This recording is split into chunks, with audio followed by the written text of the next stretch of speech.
មែនតើសម្រាប់បច្ចេកទេសនៃការផ្លុំចើមកចំពោះជាងវិញគឺគាត់តែងតែស្វែងរកក៏ដូចជាតិចនិចថ្មីក្នុងការអភិវឌ្ឍជំនាញគាត់បន្ថែមទៀតហើយនៅក្នុងការផ្លុំចើមួយគឺវាមានលំហច្រើនណាស់ដើម្បីឲ្យចើមកគូចេញមកស្អាតគឺយើងត្រូវការមើលតម្រង់មុខឲ្យសមនឹងចើគឺយើងត្រូវការស្វែងយល់អំពី color ដើម្បីឲ្យស៊ីនឹង tone color ស្បែករបស់គាត់ណាព្រោះដើម្បីឲ្យចើមកគូស្អាតគឺយើងត្រូវគិតច្រើនអញ្ចឹងដើម្បីឲ្យភ្ញៀវគាត់ទទួលបាន result មួយដែលល្អជាងគឺគាត់ត្រូវការចំណេះដឹងច្រើនមែនតើដើម្បីអភិវឌ្ឍក៏ដូចជាដើម្បីធ្វើឲ្យចាំរបស់គាត់ហ្នឹងគឺចេញមកគឺលេចធ្លោហើយស្អាតសមជាមួយនឹងតម្រង់មុខរបស់គាត់ហើយចំពោះតិចនិចថ្មីដែលបង្កើតឡើងចុងក្រោយគេហ្នឹងគឺដើម្បីទៅបំពេញចន្លោះខ្វះខាតចំពោះតិចនិចចាស់អ្វីដែលសំខាន់ចំពោះជាងវិញឲ្យតែមានតិចនិចថ្មីគឺគាត់ត្រូវតែអាប់ដេតទេព្រោះដើម្បីឲ្យទាន់ trend ហើយលើពីហ្នឹងគឺដើម្បីឲ្យអតិថិជនរបស់គាត់គឺ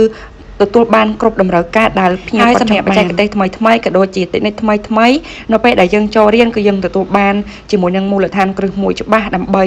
ក្នុងការដែលយើងទៅបំពេញសេវាកម្មជូនភ្ញៀវទៅគឺយើងអត់មានកន្លែងណាមួយដែលនៅមានចម្ងល់បន្ថែមទៀតតិចនិចក្នុងការដើរនីមួយៗគឺយើងមានក្បួនដើម្បីឲ្យជាងគឺគាត់ងាយស្រួលយល់ងាយស្រួលធ្វើអ្វីដែលសំខាន់គឺដើម្បី